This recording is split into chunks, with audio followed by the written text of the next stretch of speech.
Hi, everybody. This is Alpha. I'm the host of Stories from Behind the Counter. Before we get started in any of these episodes, I just wanted to give a little disclaimer. Some of these stories are not exactly family friendly, especially not very child friendly. Some of them do use some strong language. Some of them do talk about some rather vile things sometimes. Others is just not exactly something some people might want their children or anyone else around them to hear. Not exactly public friendly. If you have a job in general, you know what I'm talking about. Some things that happen in life are just not public, perfect conversation. So, with that in mind, please keep in mind where you're listening to this, who you're listening to it around, and how you're going to listen to it. Also, if you have any stories that you would like to share with me, please send them my way. I am always up for more stories. I only have so much as my own. So if you have anything you want to share with me, please feel free to share them with me in my email account. Send them to workwithalphag@gmail.com. That is workwithalphag@gmail.com. One last thing I wanted to remind you all about is please make sure you're following me. I am not just on one platform. I am on Spotify, Patreon, Castbox, Podbean, and Buzzsprout. So please, if you have any of those, Patreon is probably going to help me out the best, and hopefully later on it'll be able to help you guys out as well. For $1 a month, you'll be getting ad-free episodes, as well as later on I'm hoping to be able to do Q&As, just be able to talk with you guys, one-on-one conversations, group chats, whatever. So please make sure you're checking it all out. Let's get into the episode.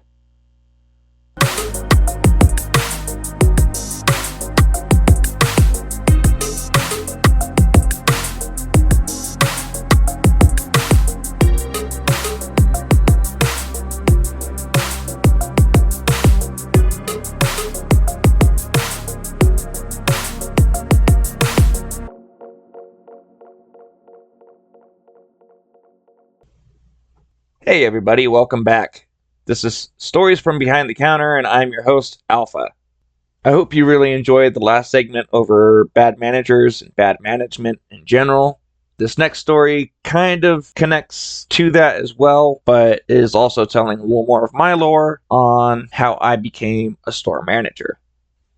So at this point, I'm an assistant manager at a small retail store. I'd been running the store as an interim store manager since the store manager who had hired me had left the company. I wasn't ready to take over, and they didn't really have anyone ready to take over immediately. So we go through a couple of weeks of me trying to run the store. We finally get somebody in there right before my 10-day vacation for an 8-day cruise. Thank goodness. We're trying to take care of all of these issues. You know, there's a lot of things I haven't been trained on. There's a lot of things I didn't know. So we finally get everything caught up. October comes around, which is my vacation, and I left the store. When I left the store, we had some storage issues. We weren't able to get a lot of the freight worked, stuff like that. Very typical for this brand. That's all I'll say. For the most part, you could still walk through the store, though. People could shop, we could find things. But when I came back, my very first day, I come in and see that my store is just an absolute mess. Completely wrecked. It was probably about 10 times worse than when I left. You couldn't even walk through the aisles anymore. Nothing looked like it had been worked. No one had been trying to clean or organize whatsoever. It was stressful just walking in. The next day, my second day back from being out of the country, mind you, not just out of state or out of town, I was out of the country for 8 days. That's when my store manager calls me up like 3 a.m. and he's been there all night apparently. He says he feels like absolute, quote, dog water. And we have a regional walk later on today. So he was wondering if I would come in and open the store for him. He would end up coming in later on just in time for the walk, because I've never really dealt with the district or the regional manager at that point. And as store manager, that's his job. I'm sure they were there partially to see how he was doing, how he was settling in, because it had been a small amount of time at least since he took over. Well, I'm annoyed. I just closed the night beforehand. I didn't understand why he stayed as late as he did, but whatever, fine. I'll be there. I get in. he's ruined everything that I did the night beforehand, and you can't even tell that anything was done, to be perfectly honest. All I could really think is, whatever. It's on him, right? Well, I go through opening up the store. The store opened at about 7 a.m., and almost right as the store's opening hour hits, my store manager calls me up and he tells me he's not going to make it today because his dog just died. I just said, okay, whatever, and I hung up. But I immediately called my district manager and I broke it down to her. Hey, I've been on vacation out of the country for 10 days. This is my second day back. He called me in to open after I closed last night. Now he says he's not going to be here because his dog died, and I have absolutely no answers for anything going on in this store at this point. All the work I did last night, he reversed, and it's all ruined. So my district manager rushes over before the regional manager, luckily, and she comes to see how the store's doing, try and talk to me. Well, when she came up to me, she asked, hey, how's it going? How was your vacation? To which I just looked her dead in the eye and said, I should have stayed on the damn boat. They offered me a job. Well, she did her little chuckle that she used to always do and said, well, I understand that. I'm sorry that this is how you came back, but let's see if we can get this taken care of. So we go through, we start cleaning up as much as we can. I had to try and call on whoever I could to try and help stock and get things clean and get things going. And the next thing I know, the district manager and the regional manager are both there looking around, and they pull me into the office and they ask me how I felt about taking over the store.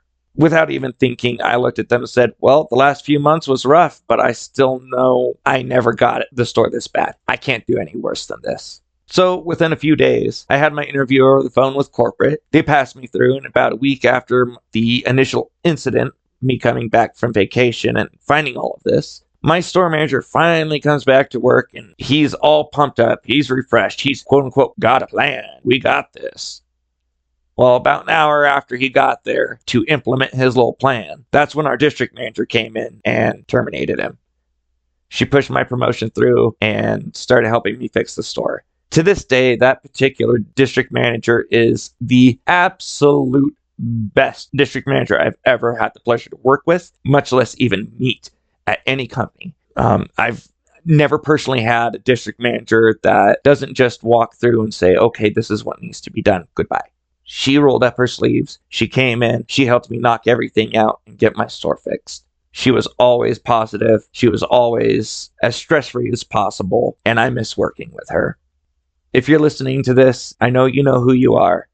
Please stay fabulous, and I miss you. Okay, so moving on, we're going to start getting into more of the regular stories that I've been telling for the first part of this series. This one is about the lady at the money center that accused me of pumping stuff into the air through the AC. This one was interesting. So I'm a manager on the front end at a retail store. I'm in an area where we take care of cashing checks, paying bills, money orders, etc., etc., etc. This lady comes in, and at first, everything seems normal. She asked if she could cash her check, then load a money card. I said, sure, that's not a problem. Give me one moment, I'll just need your ID real fast. She handed me her ID. I'm processing the check that needs to be cashed. And the next thing I know, the lady slams her hand on the counter, looks me dead in the eye with a serious look, and says, you better knock that off. I stopped what I was doing as she seemingly requested, and I responded with, beg pardon? The lady didn't break eye contact or change any facial expression or anything. She believed what she was telling me. She proceeds to say, you need to quit pumping that shit through the air. You're pumping it right through the vents. You're not going to get me. And she starts rambling in a loop all about how she's too strong, she won't be controlled, and I need to stop pumping that shit through the air because it's not going to work on her. She's too strong for that. Like I said, endless loop. I ended up turning down the open mic radio where I was, and I hit the talk button on the regular hit radio that I was wearing to hopefully let other members of management hear what was going on. Thank goodness, within less than a minute or so, I had 3 members of management there to try and help make sure things wouldn't de-escalate from there. I finished the transaction. I cashed her check, I loaded her card, and then she went back to her nice, normal demeanor that she had when she came in. And she was just like, oh my God, thank you so much. You're amazing. I love you guys. You have a good rest of your day, okay? And she walked away, just like nothing ever happened. That was an interesting one. The things we deal with in public-facing jobs, I swear. So, moving on. The next story is about my fresh truck that came to deliver all of the refrigerated and frozen stuff and lost an entire cart full of eggs and tea over the edge of its unloading ramp. This was during the time I was playing store manager, waiting on a new store manager to come in. Well, anyway, my fresh truck gets there, and I unlock the door, I get the driver checked in, I tell him he can unload. And this particular company has all of their freight preloaded onto carts from the distribution center, and it sends them all out. And we don't have loading docks that are raised above the ground. So it's got the lift gate that goes down, they bring it all in. Easy peasy, right? At this point, I'm trying to work on some of the stuff that we already have in the fridges in our back room, trying to make sure that we have a good rotation, or as they call it, FIFO, first in, first out. While I'm working all this stuff out of the back room's fridges and organizing things for room, all I hear is this loud rumble and a crash. I just happen to have the perfect vantage point from the angle where I was to see out where the truck was, and some of the inside of the trailer as well, but apparently the driver couldn't see me. When I looked out, all I saw was a cart full of gallons of tea and boxes of eggs just lying on its side, and the cart itself looked like it was ruined. I ended up snapping a picture of it immediately. I continued to work on what I was working on, expecting the guy to come in and say, "Hey, I'm so sorry, what do you want me to do with this cart, blah, blah, blah," or something along those lines. Instead, this guy tries to keep everything outside and restacks it all. He swaps out all of the eggs and the tea on the broken cart that fell for things like bologna, cheese, and stuff that wouldn't be as big of a deal, I assume. But like I said, apparently he didn't see me. So he didn't know that I happen to have pictures, and I pretty much washed everything. I had to end up taking this issue to my district manager at the time, and I had to send it up the corporate ladder, because he ended up denying what he did, and he tried to say that nothing was damaged at all. I had a damage report for all of the eggs that broke. I had to send all of the pictures that I took and send whatever footage from our security cameras that were up. I never heard anything back on it, besides I got credited back the stuff the driver damaged. But I never heard if he was held accountable, if he was given a slap on the wrist or fired or whatever. I don't know. I just know that I've never personally saw that driver again. Who knows? I would upload pictures, but it would be a dead giveaway from where I worked, and we're trying to keep everything anonymous as possible. So sadly, any videos, any pictures, stuff like that I have still, I can't post them, sadly, due to essentially safety reasons, trying to ensure there's no backlash. Alrighty, moving on to the next. This one is about the time a turkey came to hang out at my little store all day. So, like I've said a few times in a couple of stories in the past, I live in a bit of a redneck area. We are growing into more of a city currently, but we still have a lot of the older families that have ranches and farms and all sorts of fun animals. If not in town, then right on the outskirts, you know? So I'm working at the same little small retail place I was just talking about, and it's literally on the border of being in the city limits and being in the county line. I'm usually at my store pretty early in the morning, so sometimes it's dark when I get there. Today was one of those days. I'm walking up to my store, looking for my keys, I'm drinking my coffee, and I'm trying to keep my eyes open for any shady characters, as my town is slightly known to have some problematic people, especially in this particular part of town. As I'm fumbling for my keys in camera view in a small lit area, I hear something start rustling through the leaves on the side of the store and see something maybe as tall as my knee coming right toward me out of the dark. At this point, I'm not worried about fighting a tweaker or any kind of bad person like I was initially expecting. I'm worried about getting mauled by a bobcat or what we call javelina out here. If you don't know what those are, I highly suggest you look them up. Very interesting creatures. Pretty much a short, stout little pig that's nothing but muscle and loves to attack you. Anyway, so I'm worried about getting mauled by some sort of animal I'm not sure of. And I don't have a knife or my gun or anything on my person because, well, I'm at work and most companies don't like that. The best I have as a weapon is my bag with some cologne and pens in it and my composite-toed shoes. Well, whatever this thing in the dark is just rushes toward me, and as I go to kick whatever it is charging at me, I realize it's just a turkey. I slip on the uneven part of the sidewalk and landed right on my ass.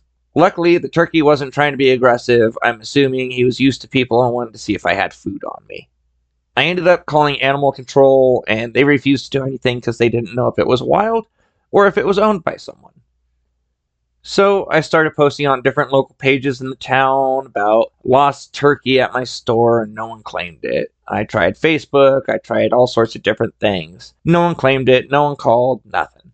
After about 5 hours of this turkey literally just chilling at my store, roaming around the store's parking lot, I ended up calling my spouse's stepdad, and I asked if he wanted to add another turkey to his farm. He was over with a cage in like 30 minutes. We caught this thing in like less than 5.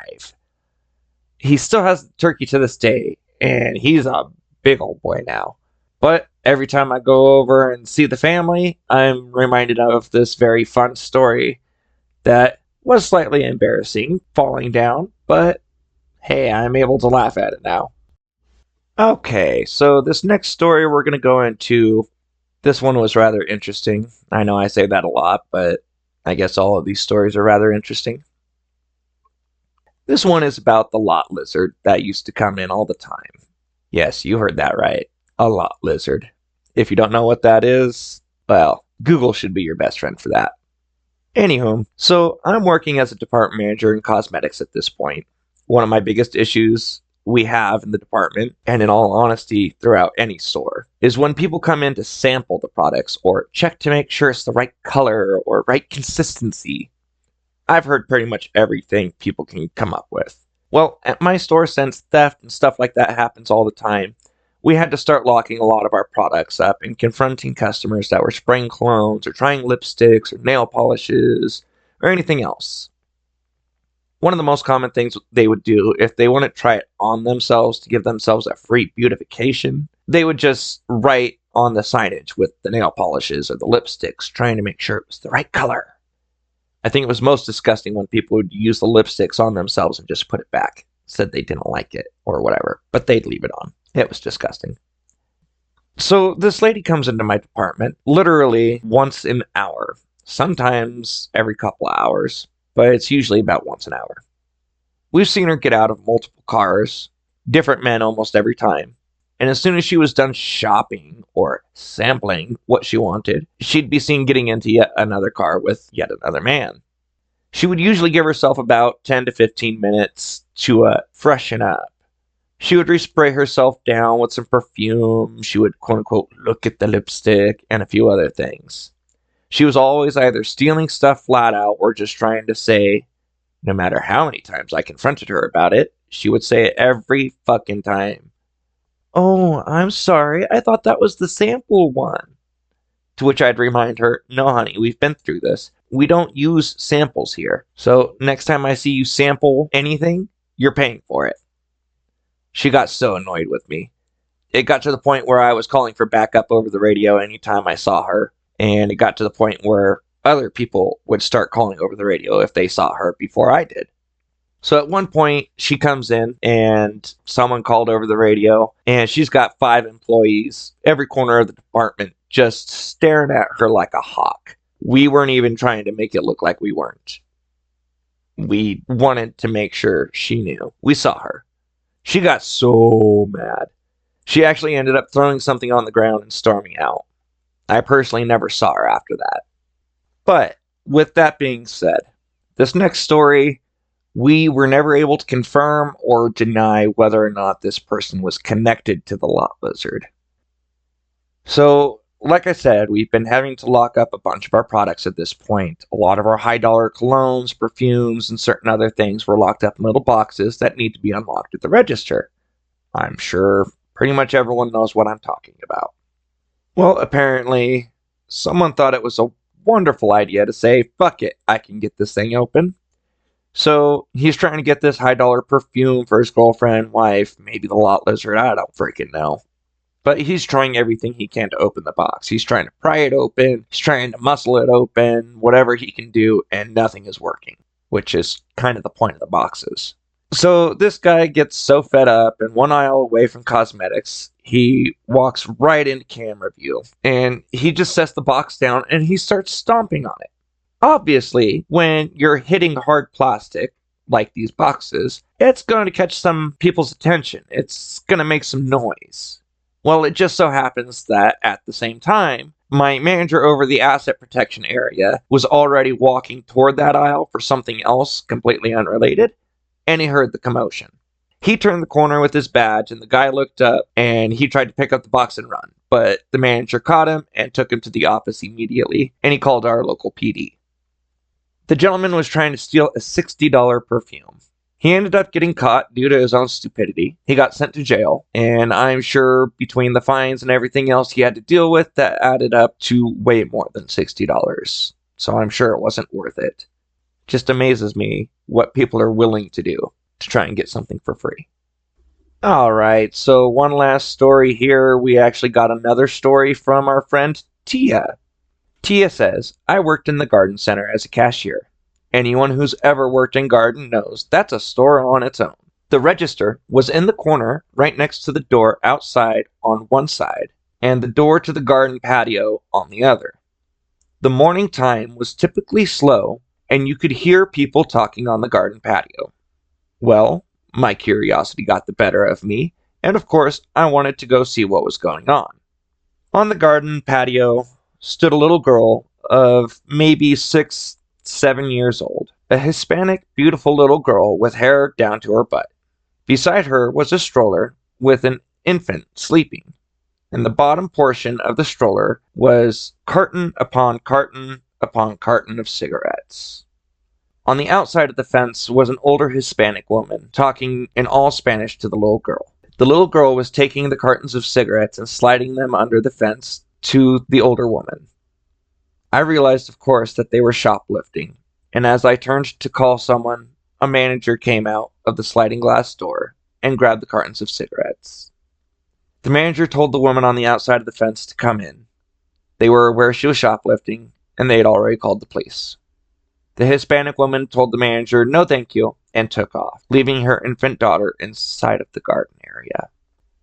The child stood clutching the chain link fence, screaming and crying to her mother to not leave her again. Yes, you heard that right. Please, Mama, don't leave me again. Both the manager and I just looked at each other, completely stunned. The manager took the child and tried to console her, but it wasn't happening. The sobs and tears increased as the police department showed up. The saddest part is that they knew who the children were and who their mother was. The kids had been in and out of the system for some time now. The mom steals or gets picked up on an outstanding warrant. The system takes the kids. She gets slapped on the wrist, and she gets them back again. I never personally saw them again, but I'll never forget the cries from that little girl. Whew, that was honestly one of the roughest stories I've ever had to read so far. That just breaks my heart for that kid. Like I just said in the last story, it amazes me what people are willing to do to get whatever they want for free. Whether it's cigarettes, alcohol, makeup, pet food. As a human being, I try to take certain things into consideration and understand that life is hard for a lot of people. And so I try not to even get mad if people are stealing medicine or certain things that are rather needed. But to have your kids help you stealing carton upon carton upon carton of cigarettes, and then you just leave them there with no problem for the police. You're a piece of shit, Mom. Tia, I am so sorry you had to deal with that. I don't know what I would do if I was in that situation. All right, one more story so we can try and end this episode on a little bit of a lighter note. I'm going to tell you guys what it was like to run cosmetics and having to act gayer than I am, essentially. Okay, y'all, so this one is pretty much a story of my daily life as a department manager in cosmetics, as a man that looks and sounds mostly straight. As I mentioned last episode, I am openly bisexual and married to a man, but we live in a town that used to be considered a sundowner town, which, long story short, if you don't know what that means, they don't look very kindly on anyone that's different. Very redneck area. That's all I'll say about that. Well, I was department manager over cosmetics for about a year, and within the first month or so, I realized I was not going to do very well in the department if I didn't learn how to play to the customers that I was dealing with, so to speak. So, if I saw a male come over and he looked lost, needing help, I'd come up and I would talk to them. I would just be like, "Hey, bud, are you finding everything okay? Is there anything I can help you with?" Just talk in my normal voice. To which they would usually respond with something along the lines of, "Oh, do you work this area? Oh man, I have no clue what I was sent for. I'm completely lost over here." And I'd help them. No big deal. Most of them didn't judge. They just wanted help, whether it was from a guy or not. On the other hand, anytime I dealt with most female customers, they could be walking through the department. They could be looking lost and needing help for 10, 15 minutes. So I'd go up and I'd try to talk to them in my normal voice, just like I would anyone else. I would walk up and say, "Hi, are you finding everything okay? Is there anything I can help you with?" And they'd usually look at me up and down, slightly laugh and go, "No thanks, I've got this." And they would continue to look lost, getting upset, and later on leave, saying that there was no one in the department to help. But if I approached them and I, for lack of a better term, kind of turned on the flame, oh lordy, I'd walk over and I'd be like, "Hi, is there anything I can do for you today? Is there any particular shade or color or product I can help you find?" Their responses were completely different. "Oh, thank God you're here. I'm so lost. I can't find this. I need to find something specifically for this skin issue, blah, blah, blah, blah, blah." It was a little bit ridiculous, but I figured it out. And so that's how I would work the department. At one point, when I was trying to explain to my assistant manager over the area and even the store manager, I had to pull them out to the sales floor to prove my point. I pulled them out to the sales floor and I held 10 different customers. I used the different voices to prove my point. My store manager was still a little bit like, to the situation, but my assistant manager, as much as she understood and knew my frustrations about the subject, she couldn't help but laugh for about 5 minutes straight. Yeah, these are the things we deal with in public-facing jobs. On that note, I think we're going to go ahead and call this episode good for the day. Thanks again for listening, guys. Obviously, I try to keep everyone's identities safe so that they can be protected so there's no backlash from any of these companies or anyone else for any reason whatsoever. So for everyone sending in their stories, I thank you. Whatever I call you on the show is all you will ever be known as. With that being said, I want to give a big shout out and a big thank you to Denise Esparza for the artwork. She's the one who did the little thumbnail that you see when I upload all of my episodes, and I do look forward to working with her for any changes in artwork that I decide to do later. If you're interested in seeing anything else and more artwork that she does, you can follow her on Nisi Art on Instagram. That's NEISSE_ART on Instagram. Also, big shout out and a thank you to Nivation.